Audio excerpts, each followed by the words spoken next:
क्या तुम किसी धोखेबाज इंसान को उसकी गलती का एहसास कराना चाहते हो?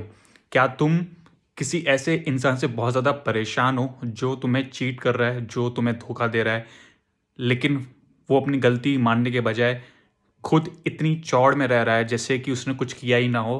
एक जगह तुम हो कि तुम उसके पीछे पड़े हुए हो, उसको सही ट्रैक पे लाने के लिए।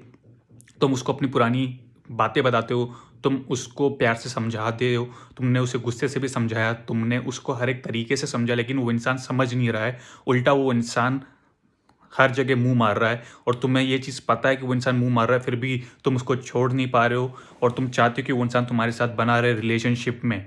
तो ऐसे सिचुएशन में क्या करना चाहिए, इस वीडियो पे अपन बात करेंगे। चैनल पे नए हो, चैनल को भी सब्सक्राइब करो ताकि वीडियो मिले कंसिस्टेंटली।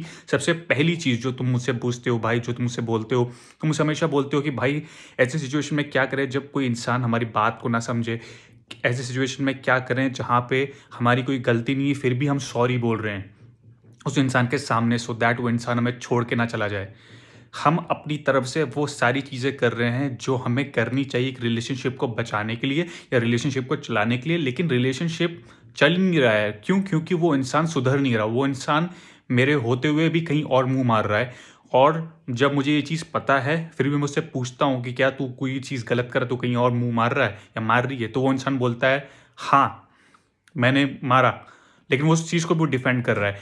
अब इस सिचुएशन में क्या करना चाहिए, क्योंकि उस इंसान को वो चीज़ रियलाइज़ नहीं हो रही कि उसकी गलती रियलाइज़ ही नहीं हो रही है। सबसे पहली चीज़ मेरे भाई, क्या तुम उस इंसान को बिना गलती के सॉरी बोलते हो? क्या तुम कुछ-कुछ दिनों बाद खुद ही उस इंसान को मनाने चले जाते हो? इसका आंसर है हाँ, तुम चले जाते हो।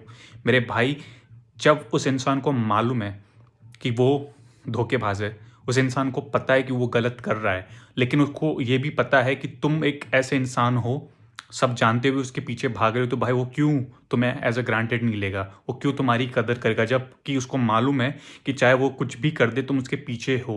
उसको पता है वो चाहे कुछ भी कर दे, तुम उसके लिए उतना ही ज़्यादा पागल हो, जितना तुम पहले थे। तो वो क्यों नहीं करेगा भाई? वो तुम्हें क्यों नहीं झुकाएगा? वो तुम्हें क्यों नहीं झुकाएगी? मेन चीज़ तुम अपनी ज़िंदगी में समझो दोस्त, जब तुम्हारे अंदर सेल्फ रिस्पेक्ट ही नहीं है, तो कहाँ से वो इंसान तुम्हारी रिस्पेक्ट करेगा? रिस्पेक्ट आदमी उसकी करता है जिसके अंदर सेल्फ रिस्पेक्ट होती है। तुम्हारे अंदर सेल्फ रिस्पेक्ट ही नहीं है।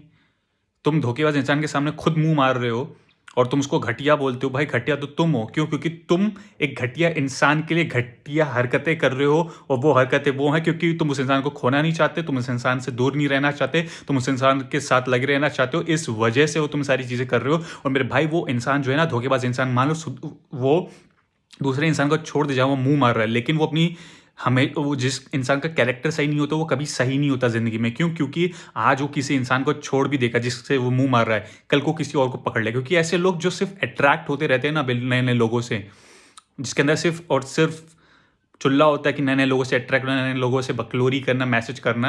ऐसे छोटे बुद्धि के लोगों इस दुनिया में कुछ नहीं हो सकता भाई, क्योंकि उन्होंने कभी लॉयल्टी सीखी नहीं है, ना वो कभी सीखेंगे। उनका बस एक ही काम है, यहाँ मिले वहाँ मुँह मारो, यहाँ मुँह मारो, वहाँ मुँह मारो, बस उसका बस वही काम है भाई। क्योंकि ऐसे बुद्धि के जो लोग होते हैं ना, वो बस और बस सिर्फ़ धोखा देते हैं भाई दूसरे लोगों को, दूसरे लोगों की ज़िंदगी खराब कर देते हैं, क्योंकि उनकी ज़िंदगी खुद खराब है। क्यों? क्योंकि ज़िंदगी में कुछ गोल्स नहीं है, उनकी लाइफ़ में सिर्फ़ एक ही चीज़ है करने के लिए, वो है यहाँ से वहाँ मुँह मारना भाई। That's the only fucking thing. इसलिए तुम्हें अगर इस चीज़ से निकलना है, तुम्हें सिचुएशन से निकलना है, तो भाई ऐसे लोगों को अपनी ज़िंदगी से निकाल दो। क्योंकि ऐसे लोगों को तुम अगर ज़िंदगी से नहीं निकालोगे तो तुम्हारी ज़िंदगी तुमसे बुरा मान जाएगी और फिर जब तुम्हारी ज़िंदगी तुमसे रूठ जाएगी तो भाई तुम उस इंसान के पीछे हर चीज़ हार के फ़कीर बन जाओगे, लेकिन वो इंसान कहीं न कहीं अपनी जगह बना लेगा। तो अपनी बुद्धि को सही जगह लगा भाई, सही दिशा में लगा मेरे भाई। समझ आ रहा है? चल।